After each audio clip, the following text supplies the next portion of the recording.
त्याला कळलंय की काय प्रकारचे आपण कशा प्रकारे लोकांना विकत घेऊ शकतो. वाईट या गोष्टीचं वाटतं विकले जातात. तुळजापूरमध्ये विनोद गंगणे नावाचा एक ड्रग्ज मधला रॅकेट मधला एक माणूस, ड्रग्ज रॅकेट मधला, त्याला भाजपने तिकीट दिलं. ड्रग्ज विका, काही विका, पुढच्या पिढ्या बर्बाद करा, काही फरक पडत नाही. पण ड्रग रॅकेट मधला एक माणूस, त्याला भारतीय जनता पक्षाने तिकीट दिलं तुमच्या नाकावर टिचून. तो एक आत्ता बदलापूरला तुषार आपटे, बलात्काराच्या केसमधला आरोपी, बलात्काराच्या, सगळ्यांना माहिती आहे, नगरसेवक केले. लहान मुलींच्या वरती बलात्काराचा आरोप असलेला माणूस, त्याला भारतीय जनता पक्षाने नगरसेवक. आली कुठून हिंमत? ज्यावेळेला वेडावाकड्या पद्धतीने ज्यावेळेला निवडणुका जिंकण्याचं यंत्र किंवा तंत्र हे ज्यावेळेला हस्तगत होतं ना, त्याच वेळेला हा उद्दामपणा येतो, ही मस्ती येते ना, हा माज येतो ना, हा त्याच्यातनं येतो.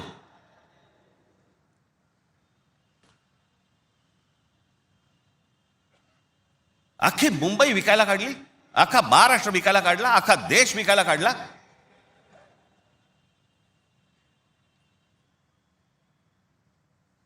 आपल्यासमोर काय वाढून ठेवलंय आपल्याला अंदाज पण नाहीये. मी तुम्हाला हे सांगतोय, मला 2024 साली मला एक व्यक्ती भेटली.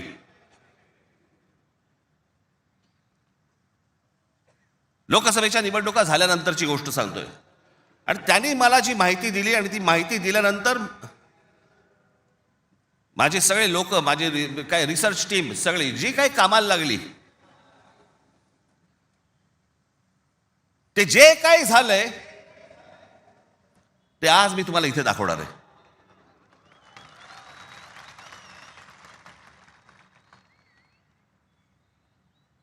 आणि मला असं वाटतं की मी आज जे दाखवणार आहे याच्यानंतर जर समजा आपल्याला भीती नाही वाटली,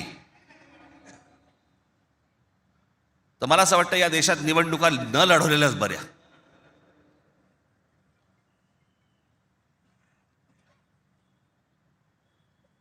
म्हणजे आता साधी गोष्ट, फक्त तुम्हाला 2014 नरेंद्र मोदी पंतप्रधान झाले त्या वेळेला, हे मला आता 24च्या नंतर आता हे पुढे सगळं समजायला लागलं. या गेल्या वर्षी 24 नंतर साधारणपणे विधानसभा निवडणुकांच्या आसपास मला ह्या सगळ्या गोष्टी आमच्या रिसर्च टीम मध्ये यायला लागल्यावरती मला धक्का बसायला लागला. कारण आपण असे बघतच नाही कधी, आपण डोळे झाक करत बसतो. आणि नक्की काय खणलं जात आहे आपल्या खालून आणि आपल्याला माहितीच नाही. याचं कारण अनेक हिंदी, इंग्रजी टेलिव्हिजन चॅनल सगळं ब्लॉक करून टाकलंय. कोणी काय तुम्हाला दाखवणार पण नाही. दाखवलं की वरनं फोन येतो, वरनं दट्ट्या येतो, जाहिराती बंद करून टाकू. मी आता फक्त एक पहिला मॅप मी तुम्हाला भारताचा दाखवतो, 2014चा. दाखवा रे.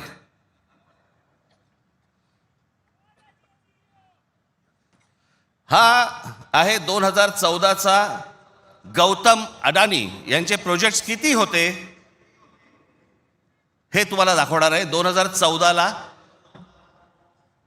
पंतप्रधान नरेंद्र मोदी पंतप्रधान व्हायच्या अगोदर गौतम अडानी कुठे होते,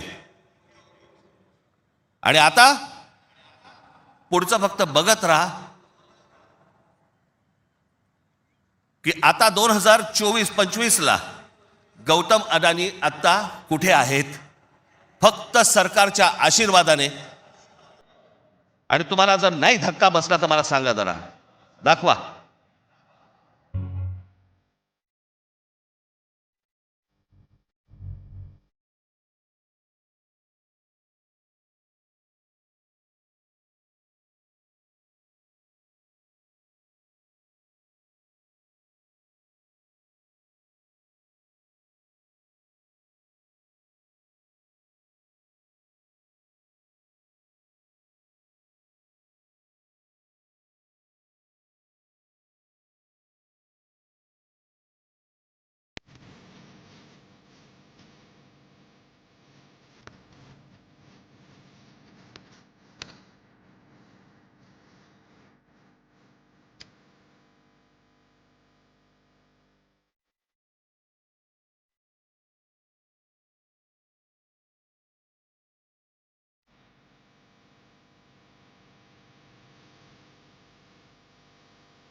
हे फक्त 10 वर्षातलं आहे.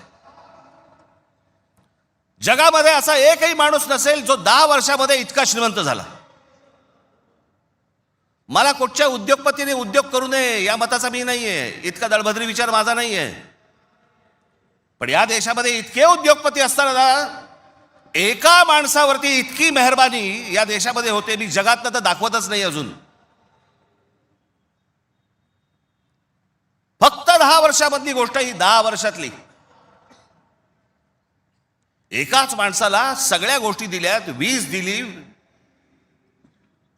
सिमेंट बनवण्याच्या उद्योगामध्ये गौतम अडाणी हा माणूस कधी नव्हताच 2014च्या अगोदर. आज देशातला 2 नंबरचा सिमेंटचा व्यापारी येतो.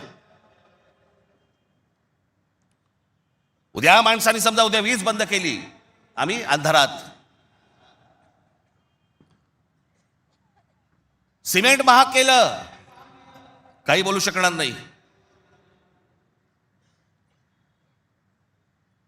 सगळी पोर्ट्स खालपासून वरपर्यंत सगळी पोर्ट्स अदानीना, सगळी विमानतळं अदानीना. महाराष्ट्रात काय परिस्थिती एकदा बघा, महाराष्ट्राचा फक्त एकदा दाखवा.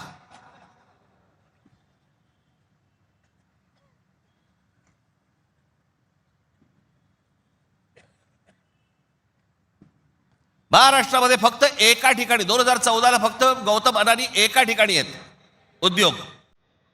2025ला बघा,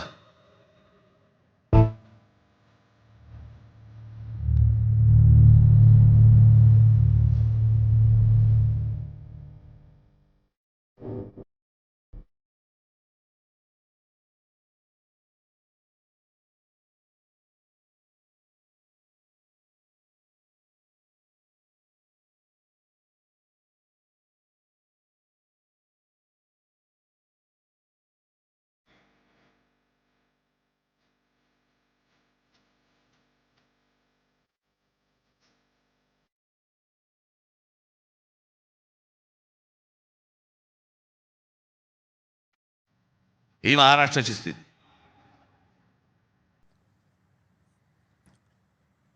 आणि मी जे सतत सांगतो ना, हा जो MMR रिजन मुंबई, या मुंबईवरती मी आता फक्त तुम्हाला वाचून दाखवणार आहे. या फक्त MMR रिजन मध्ये काय फक्त केलंय तेवढं फक्त बघून घ्या. मुंबई महानगर क्षेत्रात अदानी 29 जून 2018 रिलायन्स इन्फ्रास्ट्रक्चर कंपनी ताब्यात, मुंबई वीज पुरवठा क्षेत्रात प्रवेश. एप्रिल 2021 नवी मुंबई विमानतळाच्या कामाला सुरुवात. 2021 मुंबई आंतरराष्ट्रीय विमानतळ ताब्यात. अंधेरी पश्चिम येथील RTOची जमीन अदानी यांना 5,000 कोटींना. ऐरोली इथे डेटा सेंटरसाठी 92 एकर जमीन 1,500 कोटींमध्ये. धारावी पुनर्विकास प्रकल्प अदानींना. महाराष्ट्रात स्मार्ट वीज मीटर बसवण्यासाठी 13,888 कोटींचं कंत्राट. भांडूप कल्याण इथे मीटर्स बसवली जाणार. मुंबई आणि नवी मुंबईत हायर स्केल डेटा सेंटर सुरू करण्यासाठी महाराष्ट्र सरकारशी 50,000 कोटींचा सामंजस्य करार. मेट्रो मोनोरेल यांना अदानींचा वीज पुरवठा. सांताक्रूज आणि विलेपार्ले परिसरात केंद्र सरकारच्या विमानतळ आणि संरक्षण दलाच्या जागांवरती 80,000 झोपडपट्ट्यांचा विकास अदानी करणार. पनवेलमध्ये टॉवर्स सेमी कंडक्टर कंपनी आणि अदानी समूह यांच्या प्रकल्पाला महाराष्ट्र सरकारची मान्यता. $10 अब्ज गुंतवणुकीचा अंदाज. धारावी पुनर्विकास प्रकल्पासाठी देवनारमध्ये 124 एकर जमीन. मुंबई उपनगरातील वाढत्या वीज मागणी पुरवठ्यासाठी वसई खाडीजवळ 209 कांदळवने तोडण्यास मुंबई हायकोर्टाची परवानगी. गौतम अदानी यांची तारापूर अणुऊर्जा प्रकल्पाला भेट. पुढच्या 10 महिन्यात खासगी कंपन्यांना अणुऊर्जा क्षेत्रात येण्याची परवानगी देणारे विधेयक संसदेत मंजूर. रायगड जिल्ह्यातील आंबा नदीकाठी असलेल्या जेट्टी प्रकल्पासाठी 192 कोटीची गुंतवणूक. पनवेलमध्ये 1,000 एकर्समध्ये 10,000 कोटींचा रहिवासी प्रकल्प. मुंबईला वीज पुरवठा करण्यासाठी 1,660 कोटींचं काम. धारावी पुनर्विकास प्रकल्प बांधणीसाठी मुलुंड येथे 58 एकर जमीन आणि 319 कोटी मिळाले. धारावी पुनर्विकास प्रकल्प बाधितांसाठी कुर्ला मदर डेअरीची 20 एकर जमीन 57 कोटीत मिळाली. 124 एकरचा आणि 36,000 कोटींचा गोरेगाव पश्चिम येथील मोतीलाल नगर पुनर्विकास प्रकल्प अदानींना मिळाला. MIDCने तळोजा येथे 400 एकर नंतर आणखी 159 एकर जमीन दिली. बांद्रे रेक्लेमेशन पुनर्विकास प्रकल्प 24 एकर 30,000 कोटींमध्ये मिळाला. पालघर डहाणू येथे अदानी वीज प्रकल्प. अदानी नवी मुंबईत सेमीकंडक्टर प्रकल्प सुरू करणार. वसई येथील तुंगारेश्वर अभयारण्यातील जमीन अदानी इलेक्ट्रिसिटीला. टिटवाळा, मोहने, आंबिवली शहरात येथील अदानी सिमेंट फॅक्टऱ्या. वाढवण येथे बंदर उभारण्यासाठी अदानी समूह उत्सुक. महाराष्ट्र सरकारशी सामंजस्य करार. वाढवण येथे विमानतळ उभारण्यासाठी अदानी समूह उत्सुक.